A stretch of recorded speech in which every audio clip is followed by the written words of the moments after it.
Welcome into the Command Center podcast. I'm Logan Paulson here with Fred Smoot and Santana Moss.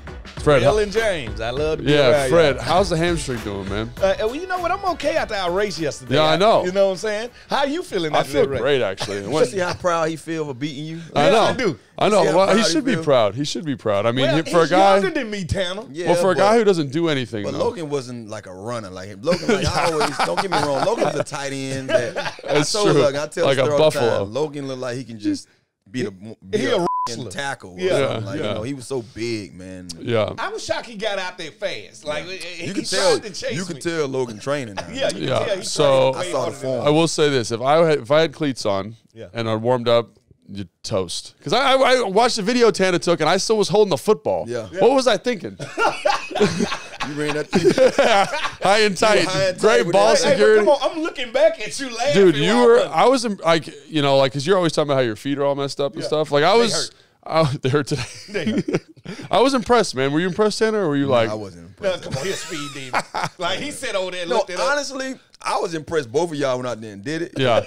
Cause bro, look at, and I work out Dude. like you. I'm just not racing nobody. 'Cause Dude. I feel like it's a different gear you I have was to try to so go to. I didn't touch the top end there Yeah. because I was just like, don't pull a hammy, don't Cover. don't pop an Achilles. Keep it covered And on it. ain't that a shame that Dude. we played at such a high level Okay. that we literally scared to go like all out Well, tip now? if I had warmed up and like was in a sweat, I probably would have. But like we literally, like, you were like let's just race. Yeah. And you're like, no warm up, and I was like, all right. Folks fail to realize, you know, when I was sprinting back in college, and you know, because I tried to stay away from it in high school. I didn't want to run like that. But in college, when I was sprinting, I realized early that you had to run the race before you run the race. Yeah. You know what I mean? So Yeah, I would, yeah. I would get in my blocks and run the 60, and then while they getting ready to get, you know, say you know, runners take your mark, I'm walking back. Yeah. So folks fail to realize it takes more than just jumping out there. Now there's guys we've seen it done. Yeah. Randy Mosses and you know, Oh, some of these yeah. other guys that you just not stretch And just go out there and do it cheetah style. you know, top tier gears and all that stuff. I can't do it. So It's so funny. I You, don't play with that stuff. I you don't mentioned play that because like I coach track athletes now, you know, part time. And one of the things that came out is like you study like Usain Bolt, Justin Gatlin, and before they run the 100, they'll run 10 hundreds, Yeah. and they kind of rate them up. So it's Yeah. like, oh, we're going to do one at 50%, 55%, and then the last one they do is like that 95%, Yeah. and then they hit the real You gotta race. be lathered. You Yeah. want to be. You want your Yeah. body to feel Love like, that. man, like Lathered. hey, I'm Yeah. ready to go. You know. Lathered, love it. And I guess Jason, our producer, just said you can watch the race on YouTube. All right. 3, 2.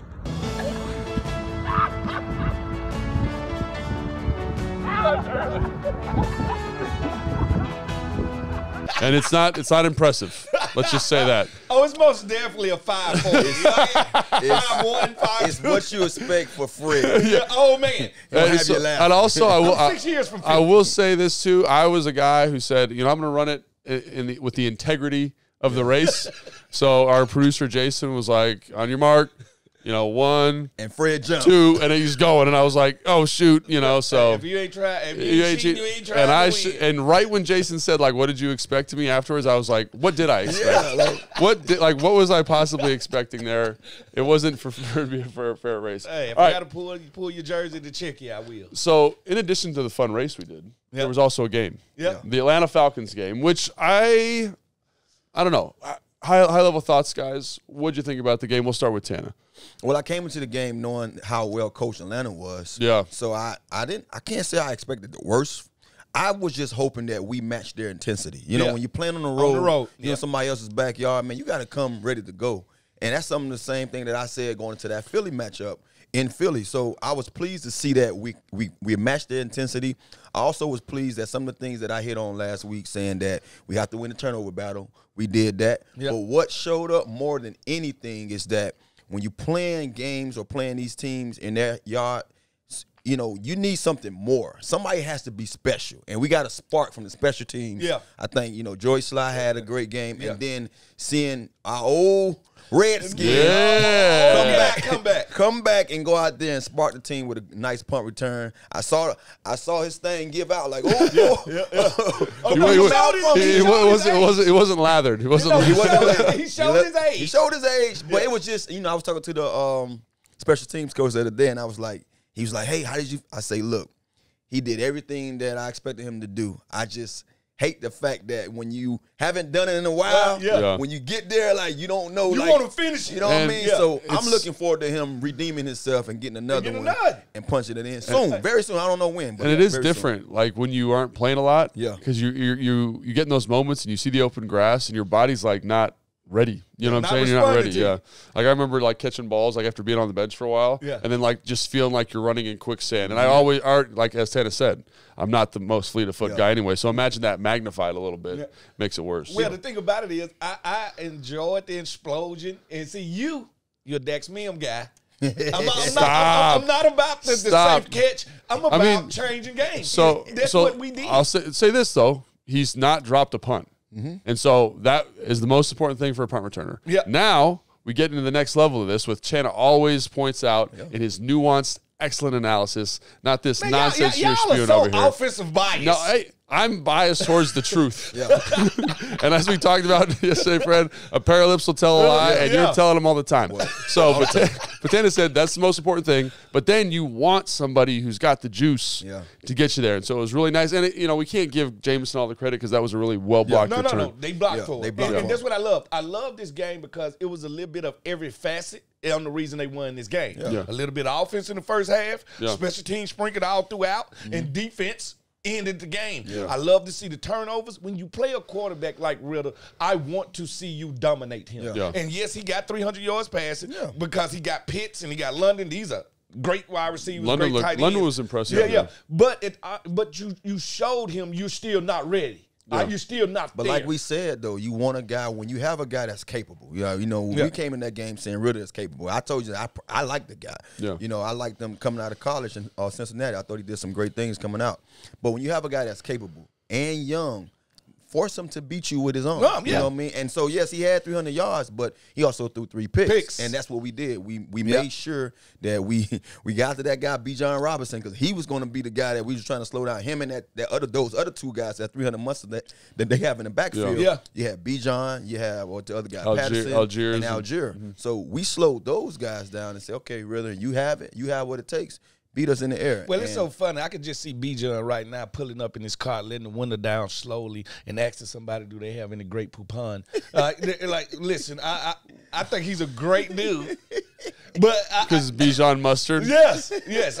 I can see him doing that commercial. Only Fred, right? Only Fred. I can see him doing that commercial, letting down the window very slowly. But I think the world of that guy. Yeah, he's awesome. And for us to contain him the way we did, I thought that was great. And I think we got a lot of practice of containing him by trying to contain Saquon Barkley.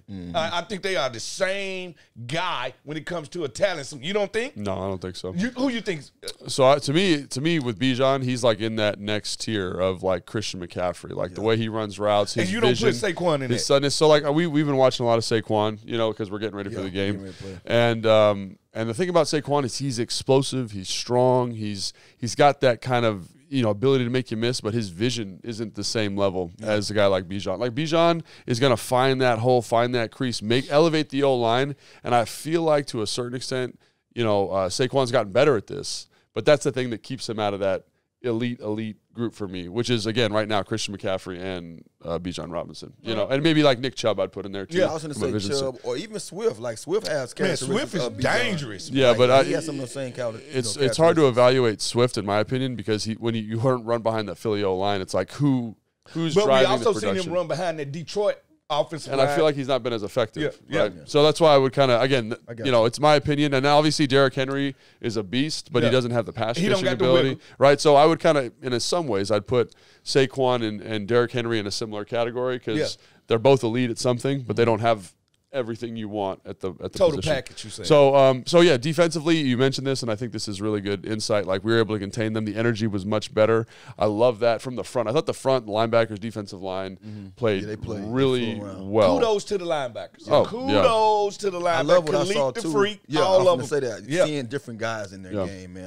I think they did a great job by switching guys in and out and making sure they had a fresh crew in there every time. And that, to me, I think that gives you a spark also. You know what I mean? Defensively, offensively, you need fresh guys out there. And time and time again, we see guys that just want to go out there and say, hey, man, because we the guy.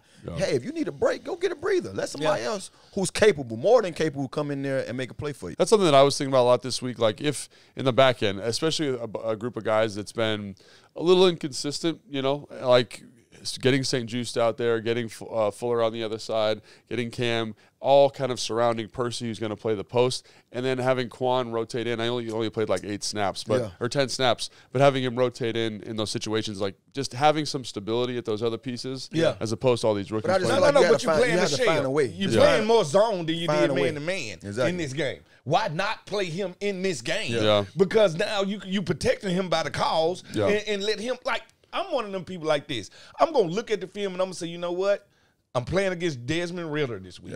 I can play him against Desmond Ridder. I'm sorry. I can play him against Daniel Jones. I can play him against all of these guys, but it's kind of lopsided to me. You're going to play him against A.J. Brown and Jalen Hurts, but you won't play him against Desmond Ridder. That bothers me. Yeah, I get you with that. And I think, so one thing I wanted to point out is, like, I think the front played really well. I thought they played really consistent.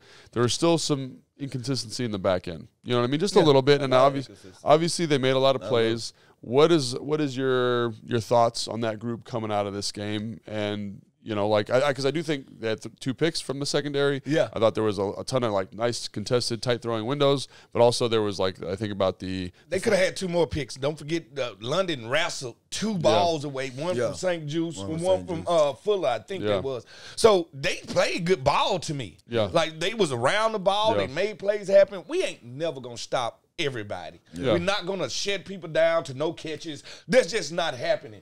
But I felt like they was in tune with the game, and I felt this was the first game this year that I felt like they felt good about the game plan. I can always tell when the defensive backfield walks in a game and be like, you know what? We got the right play calls. We got the right setup. Let's go out here and make some plays. And it was a little different from a game plan perspective than what they've been doing. A lot of it was like single high, kind of straight man here. We got a lot more.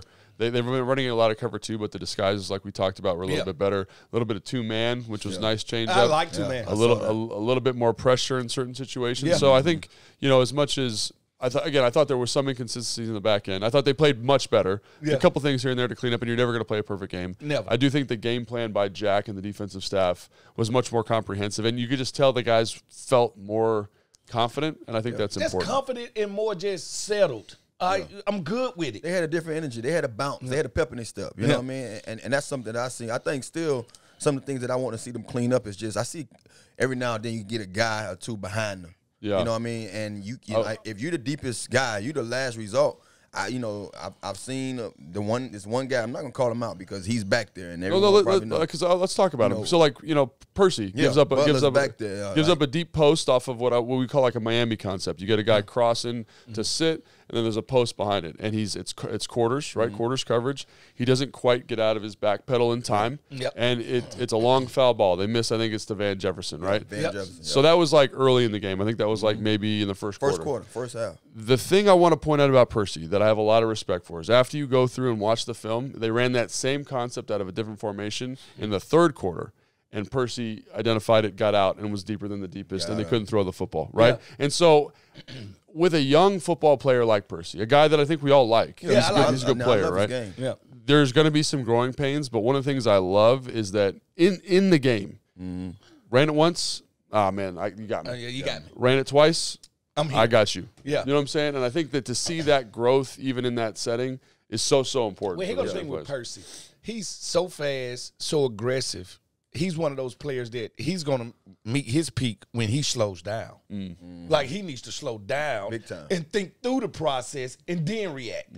He's more react then thinking. Like, so he's going to get better as he plays. He can only straighten that out by reps. Like, it ain't nothing you can coach him or tell him. He's going to have to take those bullets in game. And my thing with that is just, I'm glad he was able to adjust, on the fly. Like, say, okay, I messed up the first time, but how many second chances do we get in this game? You know what I mean? So if that quarterback is accurate enough and he hits that guy, that's a touchdown that now the momentum has shifted on their favor. You know what I mean? So we playing a game, like, so that's what I'm just saying. So I've seen it enough to say that, hey, you know, we in week 6, we need to clean this up. We need to know that we can't be in the game making these adjustments. Yeah. We got to make it coming into the game. The thing about it is, when he gets to the level where he say, okay, you got me on the first one, I wasn't there, but you didn't hit it.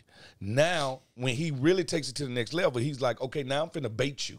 Yeah. All right. I go back to it. I want you to go back to it, and now I'm gonna pick it off. Yeah, and I think, like, again, like, we've all played with young guys, right, that have taken a couple years to develop, and this is his first game this season where he's the full-time starter. Full-time. Right? Yeah, and so we got to remember that he's a young player from an experience standpoint, and I think we're very confident in what we've seen. We're very confident in his approach. But, like, think about young receivers you played with, Tanner. Like, they don't have it figured out right away. You don't. You know, I've been there. I remember my first couple of games back, and I had a setback, early in my career when I didn't play, and I got a chance to see it. But even viewing it from the sideline, you're not prepared to go out there and just 100%. Go out. That speed is different. It's faster, yeah. And then you're trying to find your way of being the guy that what got you here. And I remember, like, I was getting in games and they was throwing me balls, and I was like, I don't even want it right now. Like, honestly, like, no, I'm just being real, because I wasn't prepared. I wasn't confident enough that I can make that play before the play came. Yeah. And then it just takes one time making the play, and then you say, okay, I'm ready for it now. So I understand people have their learning curve, and where they can get caught up to speed to say that, okay, I can play at this level like I played coming into this level or coming into this league. Yeah. But we also know that they don't give you enough time for that. You got to once you out there, they draft you. They want you ready, bait. Yeah, they're going to microwave society. Teams are going to attack. We saw that already with Forbes. Teams are going to say, okay, what is he not good at? Let's attack. Let's attack. Yeah, and I think it's important. Like, veterans make mistakes too. Yeah. Like you watch. There was I think it was 79 defensive snaps. Like, you're like, man, like, Cam Curl should be a little tighter here, or this alignment by the defensive line is a little wide. And so that happens, but, it's about kind of mitigating that stuff and limiting that. So offensively, what are we thinking here? I think that was a pretty good breakdown of the defensive side of the football. Yeah. Offensively, thoughts, first half good, second half not so good. Well, I thought second half was about 3 and outs. 100%. Third down, 1,000% good on third down. Converting the ball. Yep, and the thing about it was you can't keep the drives going if you can't complete third down. And I thought we had some penalties in there and some other stuff sprinkled in there. But I don't think we really saw the offense in the second half. Like, we didn't see the offense, and I thought it was some calls in there that you want to second guess at this time. Yeah. Yeah, so let's add a little bit of context there, because I think a lot of fans say, third down conversions, like, that's obviously like a key thing of football. But let's look at the game flow, right? So in the first half, I think they had 2, 3, and 9s that they were able to convert, right? Yeah. And, usually you're about 50% with third and long situations. In the second half, and I don't think they converted 1 third and plus, which I would say +5 or +6, right? Yeah. So one of the things I would say about this is, can you be a little bit more efficient on first and second down to manage that third down situation better? And so everyone says, we need to run the football more on first down. But on a lot of those drives, they ran the ball on first down, they got them to 2nd and 10, or they got an incomplete pass on first down, they run ball on second down, and it's 3rd and 7. So to me, it's just about, can you increase the efficiency of those plays? Like, I look at, PFF houses all these crazy statistics, and one of the things that came out was, like, yards before contact. Yeah. And usually if that number's higher, your running game's more effective. Yeah. And our yards before contact as a team, I don't know if you want to guess, was 0.1, which is not great. That's in the backfield. Yeah, which is not great. You're like right at the line of scrimmage. So if you want to run the ball more, I think you got to be more efficient in terms of the plays you're calling and the play design of those plays. But this offense is not built that way. It's built to throw the ball. Yeah. So can we throw the ball to make better looks? You know what I'm saying? Yeah. Better looks for them to run into. Because I think about that Christian Rodriguez series in the second half, where he's got it was like a 7-yard run, then a 15-yard run. And then all of a sudden in the third play in that sequence, like, it's obvious they're going to run the ball again. Atlanta knows they're going to run the ball again. And there's, like, literally 9 guys in the box. They're like, cool, come on, bring it on. And so in that situation, it's like, do what you're good at. Yeah.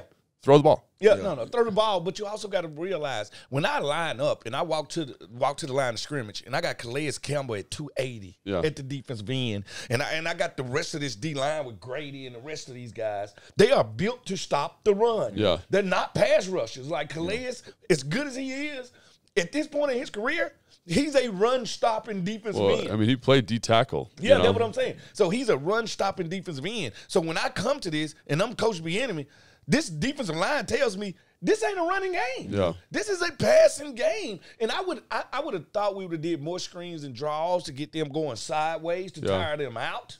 But running, I'm not running into that. Yeah, and we tried a couple of times, and you saw stalemate. You saw us running into the back of our own guys. And I think one of the things that I've watched, now we're going into week 7, 6 weeks of it.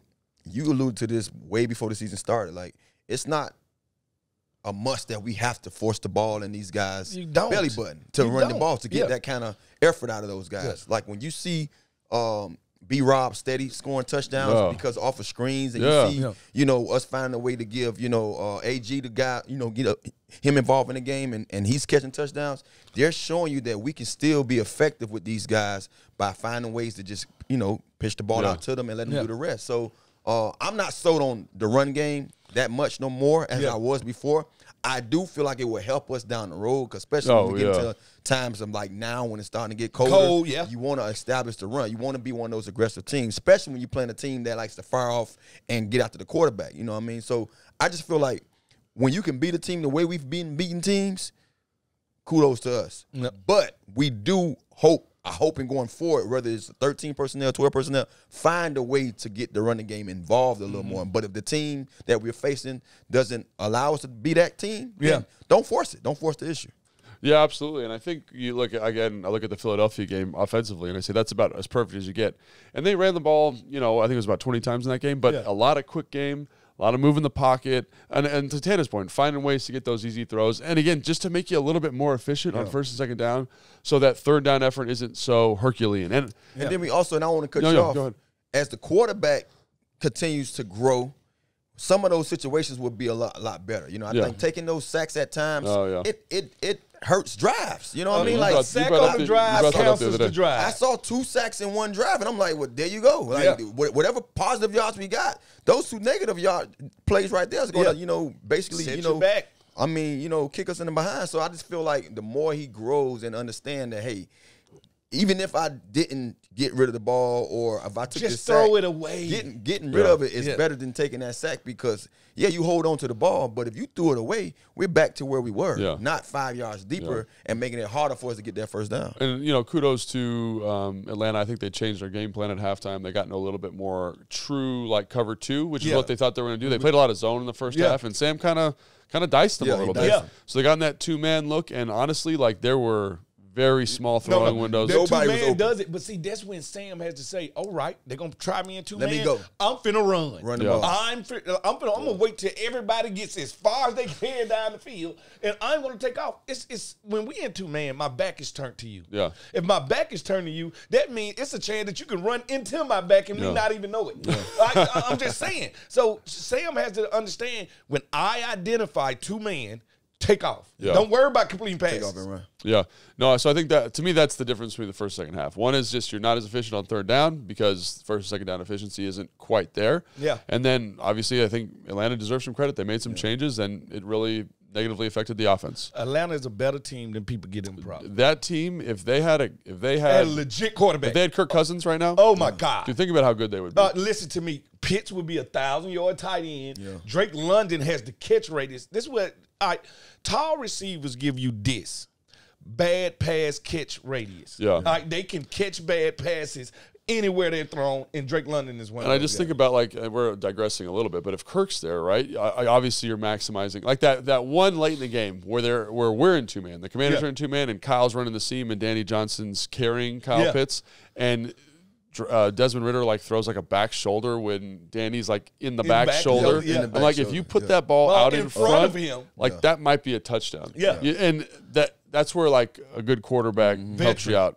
And Danny's not in a bad phase there. I'm just saying, I think about Drew Brees with Jimmy Graham and how he's able to elevate all those guys because of ball placement. And that offense would be terrifying. That defense is going to be really good. And really that good. just shows you how much of having the right quarterback, what he does to the guys and just your team alone. You know what I mean? I mean, playing a receiver position, it's just, you look at so many guys out there and you say, man, he's giving work. Let's say say for instance, we off topic a little bit. Tyreek Hill. Yeah. He goes from Pat Mahomes to Tua. No one expected Tua to be who he is right now. But that offense allows Tua to be that. That offense is sick. And with that offense allowing him to be that, you don't see no drop-off of his game because guess what? Tyreek is the focal point. So you have to have a quarterback that's going to say, hey, at least I'm going to get the guy who needs the ball in his hand at the time and fashion. You know what I mean? And also coaching, maximizing that stuff. Too. So. But coaching allow you to be that guy because they put you in them situations. Right. You know what I mean? And I thought A.J. Terrell and Jeff Okudah played some ball out there, dude. That's what I'm saying. That defense is a good, that is going to be a problem. And if that offense was playing better, it would be even more of a problem. And wait till they get that one pass rush. Yeah. Like they missing that one dude that, hey, look at me. Offense playing for me. Yeah. All right. So let's get into the next segment here, which we're going to kind of flesh out our evaluation here. It's like, who did their job? That was the big thing. Do your job. Right? So our producer, Jason, did an excellent job. I mowed the yard the other day. Did you? I did my job. Oh, there you go. You did it. Crushing it. All right. We digress. Cook dinner after. All right. So he went up and looked up the what are they? Is the most popular professions in America? Yep. Most popular professions in America, and we will assign those professions to people on the team now. All right, okay? I'm with it. So the first one is construction/demolition crew. So they destroyed them. Yeah. So what group did you think was the construction? So we going group or we going individual? You go individual. It's however you want. Okay. Yeah. However you want. So demolition, the construction, I'm going, first of all, John Allen. Okay. Demolition. Yes. He destroyed Dude, he was people great. for 4 quarters, Yeah. tore the house down to the studs, and beat them up. That's what he did.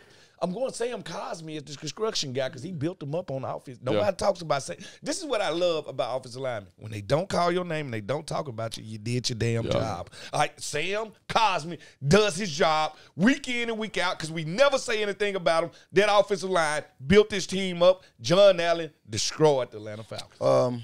I'm going to go with one guy, just one guy in particular. I didn't dive as deep as Fred do.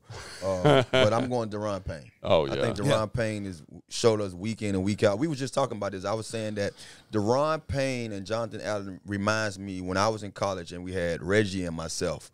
Now, Jonathan Allen, to me, I feel like he's consistent. Consistently, you're going to get that same kind of he's always there. Just a brawl. He's always there. Yep. And then you get Daron Payne, who's not next to him, too. It's not like he's not being consistent, but every now and then he makes that super play. You know, he makes that unbelievable that play. Game-changing, game-breaker play. Yeah. And so I think, when you watch this guy playing in the backfield, like we saw the play that we drew up where they got a guy coming in to double team him. He this first guy, you might have to beep that out. Then he just shows the other guy, like, guess what? I'm going to play with you too because you in my way. Yeah. He just finds himself in the backfield all the time for a guy to be that big, to be that fast, to be that nimble on his feet. I mean, he fits that. He fits that guy that's just been a destroyer. No, I totally agree with that. Those guys are guys that I was going to pick. And so I think you could say the D-line as a whole, but if I was going to kind of go a different direction, I'd probably say Jamin Davis and Cody Barton. Like, this is Cody Barton's best game of his career as a commander. Yeah. He was all over the field. Somebody got into his bad call. Someone told him something. He was supposed, that bad call they called when he literally jumped. Oh, yeah. Like, that was, he couldn't do nothing about that. I'm sorry. What are we supposed to do on defense? Where would I fall? I mean, I'm in the air. Yeah. I got to fall, and I got to land on somebody. Yeah. You can't, I guess you can't hit him in the head. And he, literally, brought his hand down on the head. He brought his hand on the side. Come on. His chest hit his face, man. I'm with it. But when you we were watching it here, Jason and I, and when you slow play it, it's like, everything looks worse. It's like, so. But yeah, I think Cody Barton did an excellent job peeling double teams, getting up in there, being physical. Jamin, I thought, like one of the first toss cracks of the game, man. He's fighting the fullback off, gets it on a play. Like, those guys played really well. Obviously, the pick for Jamin, did a great. But I think that, so, we're talking D-line, we're talking linebackers. I think that whole front really played with that energy that you were looking for, Tannen. So to me, talking about building a defense in terms of construction crew and then breaking down an offense, I think that whole front deserves a lot of shout out. All right, so we got next. So we got the next one, which is an accountant. So that person that's just putting up the numbers, doing their job, methodical every single day. I'll start with Tana. Yeah, I'm gonna go with Terry McLaurin. I knew. You thief.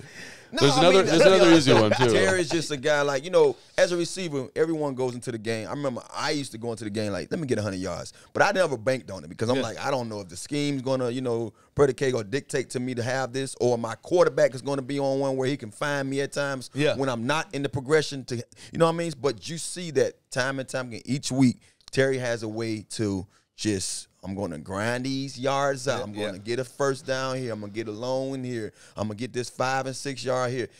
They just finding ways to get him involved. And slowly but surely, before you know it, he's going to be in the tops of all these other guys because he's just the type of guy. He's that guy that sooner or later he's going to get that 150, that 140 because when he gets in that zone, it's hard to stop. And we also know he's in the game with this little banged up toe. He's been playing and doing all this stuff with a banged up toe. So I don't even think he has a clean bill of health right now. So he's an accountant. He's a guy that's just ching ching putting the money in the bank. 1, 2, 3, 4. You can count on B-Rob. At the end of the day, B-Rob is my accountant because every time he gets a chance to cha-ching, he does it. Listen to me. He's a DB's worst nightmare. He's a better receiver than you think he is. He runs between the A gap, B gap, C gap. Whatever you need me to do, Coach, I am accountable. I will be there. I will do whatever you need. And quite frankly, he needs to ball more. Yeah, like I'm one of those people where get the ball to number 8. And I think like he's proved playmaking ability that maybe we didn't identify. Or I mean, I think we knew because we didn't watch him practice. But like you're seeing it. Is he leading the team in touchdowns, Jason? Can you look that up real quick? I think he is. He so is to me, I think like every game, every opportunity he has, he's making a play, making people right. I think that's an excellent one. Terry obviously is excellent as well. I was going to use B-Rob for something else, but me too. I'm glad you used him there. So for me, it's Kendall Fuller, man. Like, he's been so consistent, right? And it's not consistent in terms of picks. It's just like when you're looking at, like, when I'm doing evals. We talked about him in the run game 2 weeks ago, and then he showed up in the passing game, you know, with picks. So. Dude, and he was, even in this game, he's making physical tackles in the run. He's playing the right techniques. And I think that's the thing. Like, if I'm like, what is the DB supposed to do here? I watch how Kendall does it. I'm like, that's how it should look, right? And he has just been a model of consistency from this. He's 4th generation DB royalty. His grandmama played cornerback for the Cowboys. Like, so at the end of the day, this dude understands mentally how to play the game. No, he's a wise, savvy vet. I think when you get to the stage or to the time that he's in right now in his career, you know, things slow down tremendously. You know what I mean? And I remember playing here, man, with you. You was young, and I was probably in my 11th and 12th year. Things were so slow to me. Like, I would call guys out, like, Pierre, you finna get the ball. And Pierre's in there the line like, all right, and I run through there and boom, Pierre on the dig behind me. I saw the game different, so I can just assure you that that's what he's going through right now. Like, things are slowed down. It's almost slow motion. And I think that's what's frustrating about us when we retired. We are at the pinnacle of knowing the game. This is what I'm at my best. But our body is not the same. But see, my thing is when you watch a guy like Kendall, man, it just shows you how vital a veteran is to a core. You know what I mean? Because think about it, we had all young guys, and they was making some of those mistakes that we saw in Ford, and sometimes you see in St. Juice. Without Kendall there, we'd be in disarray. You know, you'd be like, damn, we need somebody that can be solid enough or consistent enough that these guys can learn on the fly with him and say, see what this guy's doing, so we need to play a little more like that. So I love what he's doing, man, but he shows you that, you know, the older he gets, because he was like this young in his career too. Remember that first year, he got beat up. Everybody was like, oh, my God, this kid, he can't cover. The next year, he come back with 4 picks. See what I'm saying? So he's showing you now, man, this stuff is so slow. I see it. Don't play with me. You know what I mean? Yeah, I might knock and put him up and down. I'm not a 4-3. But guess what? When coaches protect me and let me do what I do, don't play with me. Don't play with me. Yeah, I think that's exactly right. Like, because he's playing within the scheme at a high level. And I think he knows when to take chances. He knows when to be aggressive. Yeah, so for me, just checking all the boxes for an accountant, right? This one's interesting. I'm excited to hear what you guys had to say. The janitor, right? They're cleaning up. They're kind of maybe a little unheralded, you know, like a guy that is a perfect guy. Who you got? Curtis Samuels. Curtis Samuel. I just told you he's my unsung hero right now. Clean up on I-6. He's my unsung hero right now. I think Curtis Samuel gets in the game, and remember when we was talking about this offense, and I remember Fred talked about the whole entire offseason that it's gonna suit AG well because he's that guy that you saw in Kansas City that can come in and he has a little running back in him, he has a little receiver in him. No, but we had the guy here for that. Curtis Samuels. He's the guy with the little running back in him, a lot of running back in him, and a lot of receiver in him. So he's doing everything we saw number 17 do, and all those guys in Kansas City who was very special coming in the game for those, Nicole Harmon kind of plays. He's coming in and just putting up points. Every time he's in the game, they find a way to get him involved, and he scored touchdowns. So I think he's the cleanup guy. He's the guy right now, the unsung hero of this offense because he's not a starter on the sheet. But when he gets in the game, he's the guy you need to be looking for. He's the guy you need to find. And I think eventually teams are going to start saying we need to find him more or double him, and then those other guys are going to start coming in and making those big plays because right now he's just been dynamic. And just real quick, Fred, we break down some of those. We break down his touchdown on the Command Center show, so make sure you guys check that out if you want to see that. So my guy be C3PO, and I call him CCC, the clean up Cam Curl. He's the dude. I was like, you thought I blacked out on that? Yeah, I was like, the thing about it is Cam Curl just does it, dude. All right, listen to me. We are so. When you get used to something, it ain't special to you no more. We are used to Cam Curl just going out here tackling, being this. He could be the best open field tackler in the NFL. Reminds me a lot of Brian Dawkins in the way he goes about making plays. You say that. Like, he is that dude to me. He is the janitor, like I said. Clean up on aisle 6. Cam Curl is your man. He's the dude. I'm telling you right now, nobody on this team plays more consistent than Cam Curl. He's very consistent, and I'm glad you brought up his name because he's one of my favorite players. But you notice something about Cam, too, also that, a lot of guys, when they making plays like the Ed Reeds, the Brian Dawkins, the people who it's one of those plays you like, man, you saw that? Cam just there. He makes the play, and he gets up off the ground. You nothing special about Cam? it. Damn, how?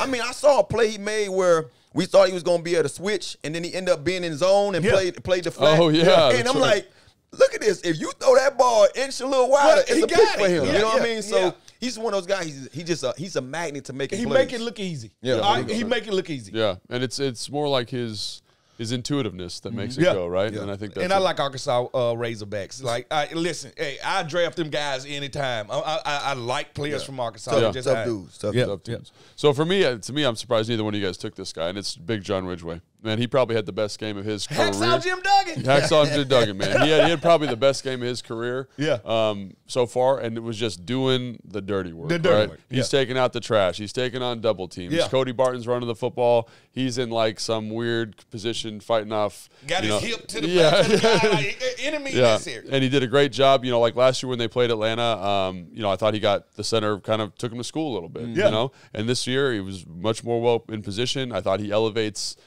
John and Payne, excuse me, just by kind of taking up those double teams on those guys, and you see how productive they can be. So he's a guy that no one's going to be talking about except for on this podcast, but he had a really outstanding football game. I want to thank the Dallas Cowboys for putting him I on know. Practice. That's a Thank you so much. Weird, wacky bit they did there. All right, and last one, the cashier. Ching-ching. Money in the bank. Set your watch by him, put right? The money in the bank. And this is going to be tough because we use a lot of good players already. You're going to have to dig deep, Tana, to find somebody you like here. Because I know you want to say Terry again. No. But you can't say it twice. I got the perfect guy. Okay. He used him, and I'm gonna use him for this one because I didn't use him yet. B-Rob. I got money in my money on my. Yeah. Hey, put the money on your mind. Like we just talked about it. We're not getting to our run game that we expected. We wanted to see B-Rob with that ball tucked into his belly and let him do what he do. We haven't gotten to that, but he's still putting up points. He's still going into the game. He's in my fantasy. He's one of my guys that I don't have him as the primary back. I have him as that guy where he's just going to be special. You know what I mean? Because I understand what kind of offense that he's in. He's probably going to get more passes sometime than he gets runs. Get carries, So, no, he's just been a playmaker. He's been a dynamic force. And what we just talked about, later in the year, when we do have to say, hey, let's put a different style of play in because it'll be his time. Now we're taking over these games where defensively we all together, we're sound, we're stopping guys, we up because Sam has just been Sam, finding ways to get it done. He's minimizing those mistakes of, holding on to the ball too long. Now we can stuff the ball in his belly and let him do what he do what he's been born to do. So B-Rob is my guy. He's the cashier that I'm going to always go to when I go to the bank. Well, I'll tell you this. Put the money in the bag. I'm going with Jamin Davis. At the end of the day, a sack, This guy is quietly putting together a hell of a year. What is it about?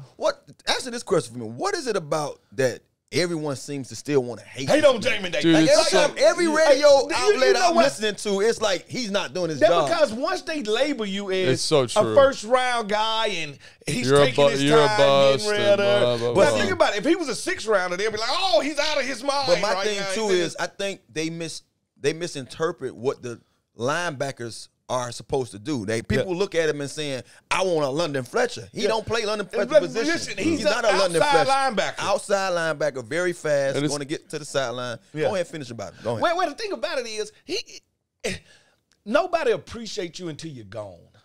He's that type guy. You never appreciate him till he gets hurt or something like that. And you're like, we ain't getting that same play from the linebacker. But I'm telling you right now, you go back and you look through the first 6 games, Jamin Davis is in his bag. Yeah. His bag got fat head, old face Hondas in it. I'm talking about face Benjamin Franklin's in it. This guy right here is playing better than you think. And if you don't believe me, go watch all 22. Yeah. Whatever you got to do, Jamin Davis is in his bag. And we had talked about that this offseason, about how he played really well the last 4 games. And he just kept that going. And he's like super confident, not just in run fits. Like, golly, you want to watch a dude who's fitting runs like a lunatic? Yeah. Oh, my God. You know what's so crazy, too? I'm watching the film, and I love being able to watch this stuff after because, when you're watching it, you don't really get to see some of the things. You get the shock factor. So when you can slow it down and say, I'm like, people are trying to hit him with the same plays that he missed on last year. Yeah. And they're not doing it. And he's there. Yeah. And I'm sitting there saying, that's a guy who learned from his lessons. He took those lessons, burn me once, those L's, and say, hey, I'm going to learn from him. But not only that,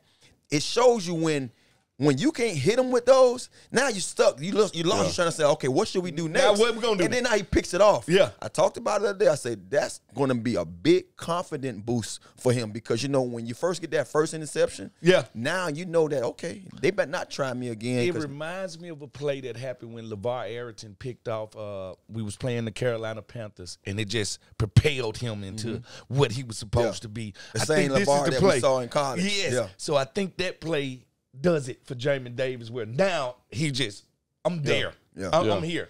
And we're loving Jamin Davis up a lot, and he deserves it. But he was on the Next Man Up pod with Brian, our host for the show on the Command Center. So make sure you check that out. All right, so you guys have highlighted, I think, everybody, but just to kind of give some people some shout-outs here, I think Casey Tuhill had a great game. 2 Hill, 2 Chainz. Jamison Crowder had a great game. Yeah. 2 Hill, 3 sacks. Wow, look at that. Right up there with he only gets a smidgen of play. He has not been playing that much. So that's very great. And then, also give a little credit to you, man. You kind of get him out there every now and then when you want to. I mean, I'm pretty sure no one would tell you this, but Logan's training a lot of some of these guys out here that's making plays. So I appreciate that. I've trained a lot of guys that ain't making plays too. So. This guy, just a hater over here. Just so much hate in your heart. Hate. All right. Hate Silky Johnston. All right. So now, the moment you all have been waiting for. We're going to do our Command Center podcast fantasy recap. Oh, my God. And we've got a special guest. Intern Caroline is here on the show. And hi, Caroline. How are you? She lost to me this week. Caroline. So that's why Caroline's on. Caroline has been a dominant force in fantasy. Yeah. And she beat Fred, me 2 weeks ago. Fred, no offense, you've been absolutely terrible. It's fine. Okay? Can't be great at everything in life. Caroline, what happened? Let's talk through it. Okay, honestly, I'm a company woman. So Fred, no wins so far. I just thought, you know what? I'm not going to change my lineup, and Steelers had a bye. I'm pretty sure I was starting Pickens. I was starting Pickens because Deontay's hurt. Let's see. And you had a lot of people Jason hurt. And I'm not going to cry producer you a river. pulling it up for me. I'm not. All right. Okay. Yeah. Okay. So Justin Jefferson, Jay Jettis, not playing. You started him, huh? Yeah. Tough scene. Nice. Didn't change that one out. That's tough. You knew what you was doing, right, Caroline? You knew Fred needed one. You knew Fred needed one. He comes in here like he's just the all-world fantasy guru. Well, all right, so Josh Allen, not the greatest game. This was definitely lower numbers. And Devontae Adams for like the 3rd week in a row. Yeah. Not much at all. Yeah. He got me less than 4 points. Bracket coverage in New England by him. Well, the thing about it, Caroline, if you do all that crying, what the baby gonna do? That's all I'm saying. And you beat Fred. You lost to Fred by 1 point. Yeah. With all that being said, only 1 point. You lost to Fred by 1 point. So you just left your whole roster like it is. You had guys on the So bye, you Fred, had guys hurt, and you still almost I had beat 2 them. guys on the bench. So Fred, what are you doing? Nothing. Is my question. Hey, listen. If I ain't got all Washington players on my team, I don't play in no competition. I don't pay no attention. Right? And that's the end of the day. I think I got Washington defense, and I'm sure they got me some points this week. They probably but at did. the end of the day, I don't care about nothing else of this. And plus, my team, my squad. The one thing about fantasy football, I want to report this to everybody out there. Okay, report it. It's no rhyme or reason. Let me report this lie. It's no rhyme or reason to fantasy football. People win because you luck up and win. It ain't got you have no strategy. There's no strategy to it. You told me the other day, there ain't no luck in this. Go back and find that. It ain't no luck. I told you, the dude gonna find a way to luck. No. Now you luck up and win. It ain't no luck. No form of It's been the GM. I got my GM hat on. I go out there and pick my team, but now you luck up and win. It's like the weather. The weatherman lie all the time. You want to talk about somebody that's never You right? keep bringing up this damn weatherman, man. Well, because it's no difference. Let him say his quote. Okay. Well, because there's no difference between partly cloudy and partly sunny. Oh my God. Like I went out one day with like, ooh, it's partly sunny out here. Right? You know what I'm saying? Is it partly cloudy? Like, at the end of the day, there's no difference in them. No. You don't think so? So, Caroline, you are probably our best fantasy football player here outside of this last week, which you just said you gave to until this week. Fred, you won by a point. And guess what? That hurt even worse. That hurt even worse. Okay, so do you think there's luck involved in fantasy? Luck involved in, well, okay, the only reason I'd say luck is because people get hurt. So, like, Justin Jefferson's out for 4 or 5 weeks with a hamstring injury. Christian McCaffrey, them two are probably top 2 fantasy cheating picks. anyway. You Them about too. to be out. Them too. Fred, let me finish this. You also Exactly. did not pick your team. Yeah, exactly. So that might have something to do with it. You And when we picked- get drafted, we didn't pick ourselves. Tana was the most loyal. He was the company man. And that's why I'm sitting here mad as hell, because I keep losing to the last game of the night. Every week, I'm watching the last game like, come on, hold on. Come on, we got it. Come on, we got this. I'm in the lead into the Your guy last. gets 0 catches. Yeah. You lost. You lost to London. Yeah. Lost to London. London's Check it out. is London London undefeated had still? CeeDee Lamb and the Dallas Cowboys defense. And when I Damn tell Coach you, B being Lamb was getting off. I just didn't want him to score. So I knew Lamb was going to do his thing. That last interception by Dallas defense gave them 4 points on defense. Yeah. And he beat me 115 to 114. Golly, that's that some crazy? It dagger. happens tough. like that. Caroline, happens. we're So, going to pray for you. Well, you pray for Caroline. I beat her. Pray for yourself. No, not me. We on a winning streak. Right?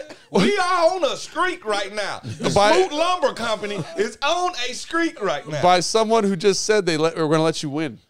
Hey, first of all, nobody lets people win. All right, people go take victories. All right, that's the law of sports. All right, I took that victory. All right, ain't nobody tell her to play Justin Jefferson. Ain't nobody tell her to play Christian McCaffrey. These guys are hurt. All right? It's not my job to set her team up. All right? Did you just forget Caroline, or were you actually thinking I need to help spread out?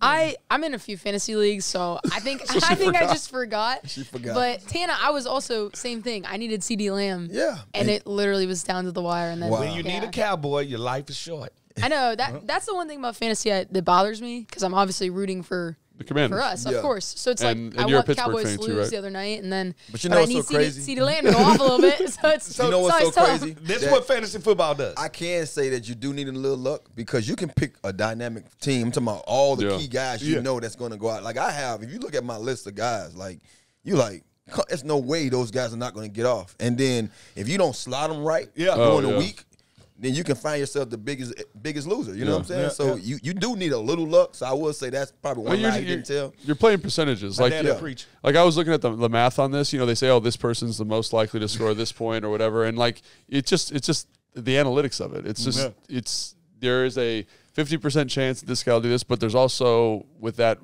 percentage that it doesn't go the way you want it to, right? So it's you're gambling that the guy does well each and every week. But it makes you watch every game. It does. That's what it makes you super locked in. engaged. I will say. It makes So you, now betting is like at the all-time high. Everybody's betting on games, betting on teams. I'm more of the player parlay guy. Like I would watch a game and say, okay, that guy's gonna have 4 catches. This guy's gonna have a touchdown, and I would rather bet like that than bet on the team. You know what I mean? Because these players, so that's just like fantasy. So you basically playing fantasy for money. Like you're saying, okay, I'm a bet that their key guys is going to do what they need to do, things to help them win games. You know what I'm saying? So, but when you do that, I'm putting these key guys on my fantasy list, and you saying like, you mean to tell me this guy have more than 50 yards in a game where he's the number one receiver? Yeah. Like, it's hard to see that. And I know if anybody betted with me or had me in their fantasy, which I hear guys always say, Tanner, you won me money. I'm like, how? Yeah. How, Craig? Like, seriously, like, it's no way. Because I remember being in games where you've been on the team with me where they won't even throw me the ball in games. I'm sitting there like, what the hell what's going on? So, just real quick. So, I lost.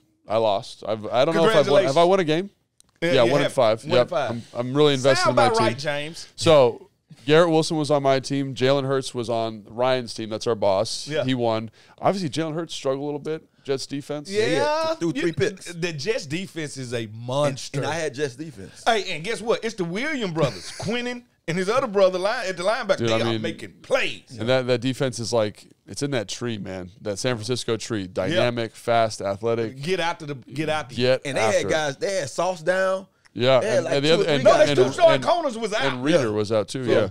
So but yeah, Garrett Wilson. He played well, but like Zach Wilson, not a ton of confidence there. London beat you, right? Yeah. He's got Cooper Kupp, man. Cooper Kupp looks like he's back in action. Well, I'm sorry. Like McVay is showing us whoever plays number 1 wide receiver for the Rams is going to be doing all right. Fantasy, just blessing. Yeah. All right, it doesn't matter. Yeah, and then London also had McCaffrey. That's tough out, man. That's crazy. Well, think about that. Think about the 49ers losing to Cleveland. Well, first of all, the 49ers, since they got McCaffrey, has never lost a game. Yeah. Every game he started, they won. He got hurt, they lost. Like, it's equivalent so he actually got hurt in that game. He got hurt.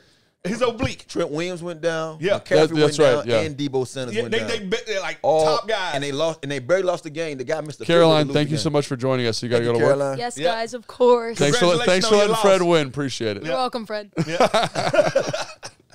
And then, Caroline. So they barely lost. They lost by the field goal.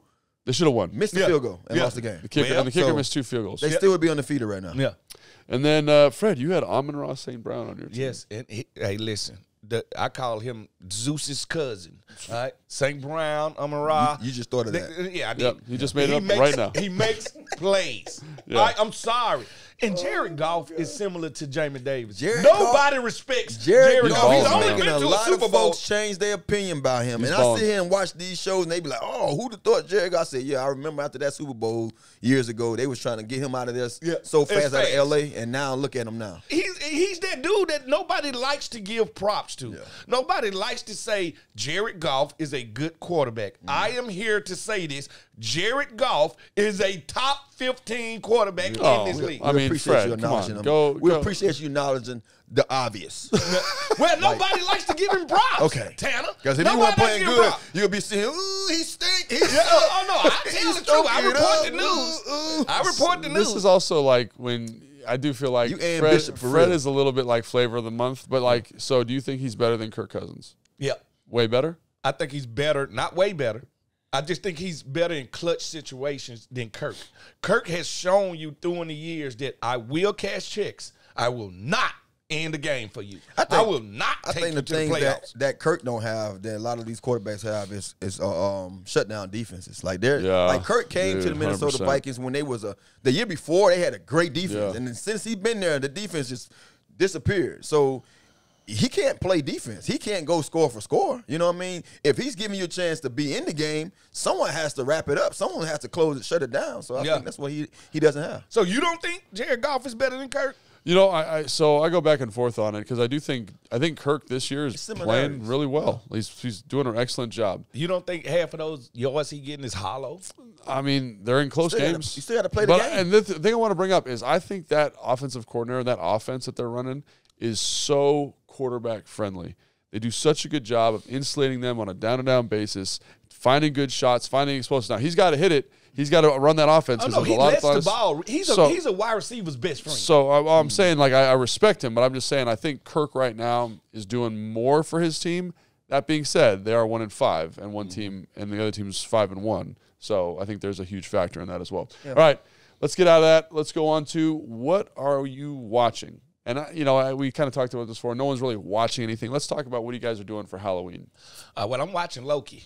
Loki is the hottest show right now in the world. I love it. Do you? Is it good? I'm a Marvel fan. I know, but the Marvel last couple movies been meh.